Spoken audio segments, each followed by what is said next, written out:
Today I'm going to tell you about why this weekend, more than any other in Tom Herman's entire tenure at Texas, is the biggest weekend of all. We're also going to get into a position breakdown of Oklahoma and Iowa State ahead of Oklahoma's game, and 3 games among the top 25 that I am super excited about, and will have a lot to do with how we look at strength of schedule come December. And a lot's coming up after the bumper. What do you mean you don't subscribe to my son's YouTube channel? Mama, no! Just snap the damn ball, RJ. What's up, kid folk? It's RJ Young. I am not on a step mill. Consider hitting the like and subscribe button because I upload a video every single day. It's always OU related, college football related, sports related. We have a good time. So first, I want to talk about the position breakdown for Oklahoma and Iowa State. Starting at quarterback, we know that Oklahoma has the edge here. Kyler Murray, man, me and hitting stuff. Kyler Murray is the best athlete in all of college football. We know that. But now we know he is a front runner for the Heisman Trophy in a big way after 2 games in which he's been outstanding. If you follow the ESPN Heisman expert polls, and I do, you'll find that Kyler Murray was ranked 4th among a list of Will Grier, Jonathan Taylor, and Ed Oliver. Now, the thing that sets Kyler Murray apart is he has the tools around him to win a national championship, and if the defense continues to play like the defense is playing, yes, Kyler Murray is solidly going to be at the Heisman ceremony, if not a dark horse to win it. He's got 12-1 odds by Bovada today.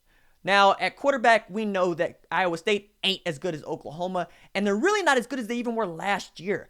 Kyle Kemp does not scare me, especially after what he did with Iowa. He was like 10 of 21 for 126 yards, got knocked out of the game. When Zeb Nolan came in, he wasn't much better, 4 attempts, 43 yards. The only thing that scares me about Iowa State is that nobody expected him to have a day against Oklahoma of all teams, and all he did was go 18 of 24 for 343 yards for 3 TDs and a W against the Sooners. Now, at running back, it's a little bit of a different story. David Montgomery is the 3rd best back in the Big 12 behind Rodney Anderson, who was missing the season with a knee injury, and Justice Hill, who continues to play gangbusters all out and will be one of the best tailbacks in the NFL next year. However, David Montgomery didn't show what he can do against Iowa, having just 44 yards on 17 carries. I expect him to carry a heavy load for Iowa State on Saturday because you're going to want to play keep away from Lincoln Riley's offense that can score and score fast. But you're also going to have to want to move the ball. And that has more to do with Hakeem Butler, who I'll get to in a second. But on OU side at running back, you got Trey Sermon, you got Marcellus Sutton, you have TJ Pledger, you have Kennedy Brooks, you have options. And that's not something that Iowa State has. I don't know that they have depth at Iowa State at the running back position, while Oklahoma can literally go 4 deep at running back and be okay, no matter who the starter is, and get production. Edge also to Oklahoma at running back. Now, at the receiver and tight end positions, Oklahoma also has all of these toys for Kyler Murray to play with. You got Grant Calcaterra and Lee Morris at tight end. You got Hollywood Brown and CeeDee Lamb on either side. And you can really pick a who's who of who's in the slot with Drake Stoops, Nick Basquin, or Miles Tees, right? And that's before you even go deeper into the depth chart with Jalen Robinson and Michael Jones and A.D. Miller, who's a guy who is refusing to let CeeDee Lamb have all the catches. Now, you just don't see that at Iowa State. There's one guy at Iowa State playing receiver right now who has the ability to play with Oklahoma's secondary and its DBs. And honestly, I think he's their best option to win. That is 6'6", 225-pound Hakeem Butler, who has the same measurables as one Dorial Green Beckham. You remember DGB. You remember what kind of athlete DGB was coming out of high school. And while we didn't get to see him play for Oklahoma in an official capacity, he was one of those scout team All-Americans with Baker Mayfield, and he made it into the league. I think Hakeem Butler has that kind of potential, and he could go off like Alan Lazard did last year, but I'm still going to give the edge to Oklahoma at wide receiver. Now, offensive line, solidly Oklahoma. Drew Samia, Ben Powers, and Bobby Evans all return. We know this, right? But now it seems like Jonathan Alvarez is going to cement himself as the starter at center. Creed Humphrey's talented. He's still got a ways to go. Jonathan Alvarez is the quiet, experienced guy that you need leading there. Cody Ford has not been the liability that I thought he was going to be at right tackle. And there's one guy playing for Iowa State right now who is a solid offensive lineman for me. That guy is Julian Good-Jones. He is 6'5", 296 pounds, and a junior. He also has the most starts among anybody on that offensive line with 24 heading into the season. But they start a freshman at center, they start a sophomore at left guard, and they start juniors on the right side of the line.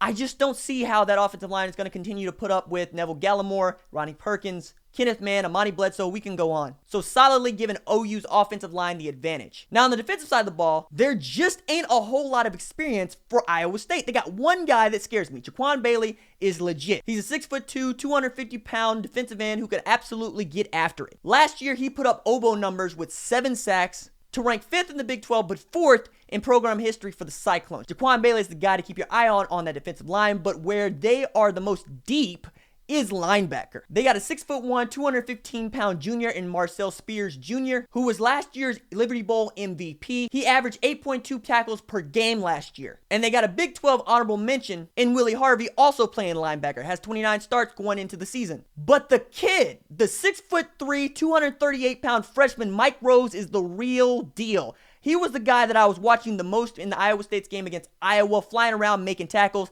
That is the guy in the middle of the defense that Iowa State is going to have to put their hat on and say, yo, you got to be the guy. You got to be in there. You have to do your Joel Lanning impression against this team if they're going to have a chance of beating Oklahoma. Now for Oklahoma, Kenneth Murray Jr. is still coming along at middle linebacker. He looked good against UCLA.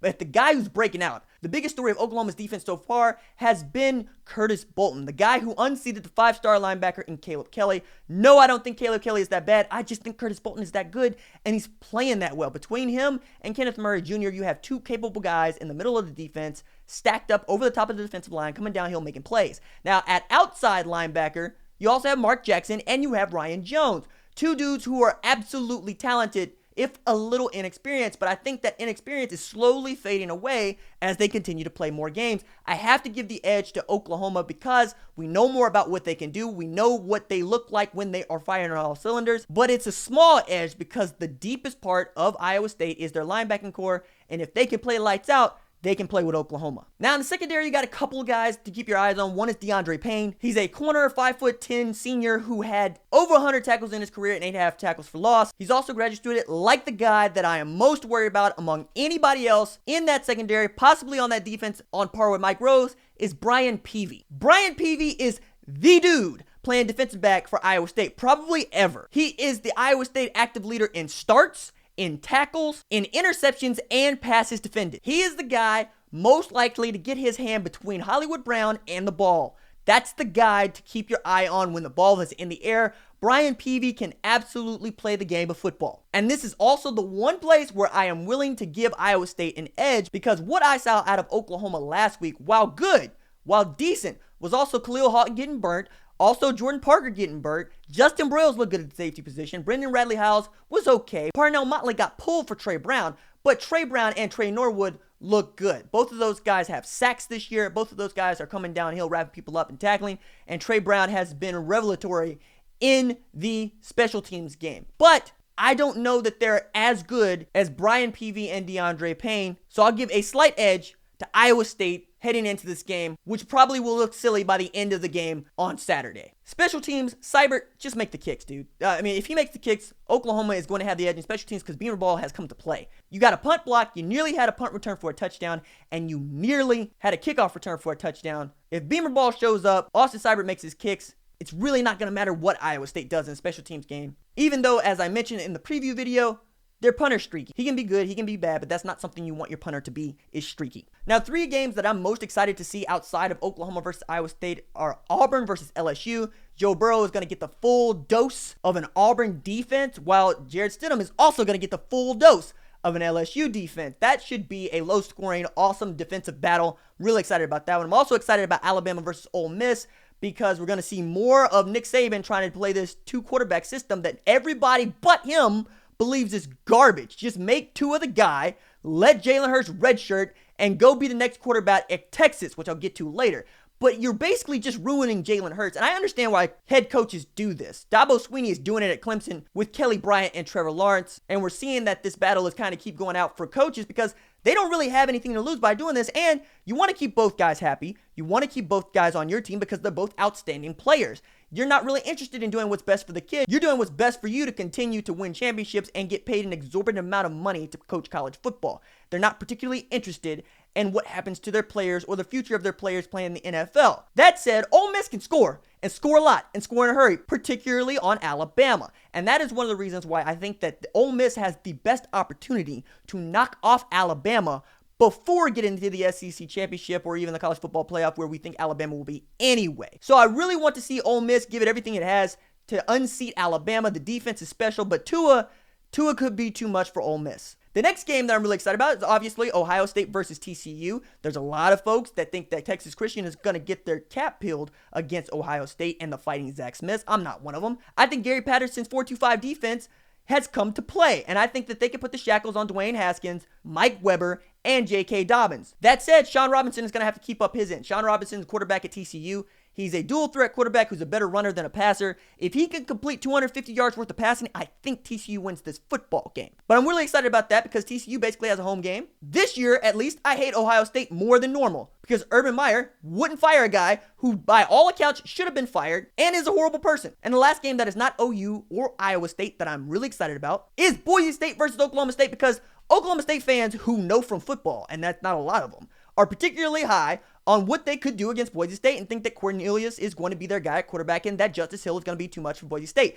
But all Boise State has been doing is knocking off power conference teams, man. Just ask Oklahoma about it. And they got a dark horse at Heisman for their quarterback. And you got two ranked teams that aren't going to be playing near Hurricane that could make for a good up and down football team because both the offenses can score. I just think that by the end of the game, Boise State's going to win by 3 touchdowns because that defense is going to get tested for the first time. And I don't think it's that good, although Calvin Bundage, he can stay. And Tywin Wallace at wide receiver, he can stay. But Cornelius, that ain't your guy for the future. He's warming the seats for Spencer Sanders. And I think if he plays terribly enough, you could see Spencer, though you've seen a lot of Woody. Now, why I think that this game for Texas is the biggest of Magic City Tom's career. Number one, everybody wants to call this a rematch of the 2005 national title game. It ain't. Vince Young is not walking through that door. Reggie Bush is not walking through that door, and neither one of these teams, Texas or USC, is very good. It's basically a pick 'em, but to start the week, Texas was like a 3.5-point favorite, which is hard to believe considering I saw that game that they played against Maryland, and I saw them lose it, and I saw Sam Ehlinger throw 2 picks in it. I also watched them barely squeak by Tulsa. That is not a good look. And particularly, you have to win against this USC team because they ain't very good. Stanford's defense destroyed JT Daniels. This is a guy who hadn't lost a football game since 2016, and he got his cap peeled. It was hard to watch at times. Came away with a bruised hand that looked like it might have been broken. Got roughed up, got thrown on the ground. He's a true freshman quarterback who was so good in high school that he skipped a year so that he could get to USC and play right away, and now he's getting everything that he wants. So if you're Texas, you also want to win that game because this is a team that you have to beat to prove that you can win more than 7 games in a season. I'm not one of the people that think that you can, Magic City Tom. But for the folks who want to see themselves vindicated, you have to beat USC. You have to beat Clay Hilton. And you have to get past this narrative that Texas continues to start the season 1-2. That's kind of just been your thing the last couple of years, man. Last 10 years, really. Texas football has been mediocre at best. And while USC ain't exactly been winning national championships like they did in the day of Pete Carroll, they ain't been very good. And the best thing that you can say about USC today is that they put Sam Darnold in the league and his first pass of his NFL career being a pick. Now, the last reason that this has to be a big game and a win for Magic City Tom is they got a really big recruiting weekend going on down there in Austin this week, man. Particularly with 5-star Matter Day two-way player Brew McCoy in attendance and OU target Michael Henderson down there, among many others. But Brew McCoy was playing next to JT Daniels not a year ago, man. So show him that you can beat his team, in effect beating JT Daniels, and give him reason to consider Texas and not USC, which is where most folks think that he's going to end up anyway. But you give yourself no shot if you lose to USC, and you probably lose out on a bunch of guys that you would like to have for your 2019 class and early momentum to your 2020 class if you don't beat USC. I, for one, I'm for it. USC, beat them by 21. I'm just saying that I thought a loss to TU could put the nail in Magic City Tom's coffin, but a bad loss to USC might also put the nail in Magic City Tom's coffin. I just know that the folks at Austin say they're tired of losing. And if they are, they're going to fire Tom Herman if he cannot beat USC. And if they go 7-5 or 7-6 again this year, it's hard to wonder how you're going to hold on to your job if you're Tom Herman for 2019. All right, that's it for me. Deuces.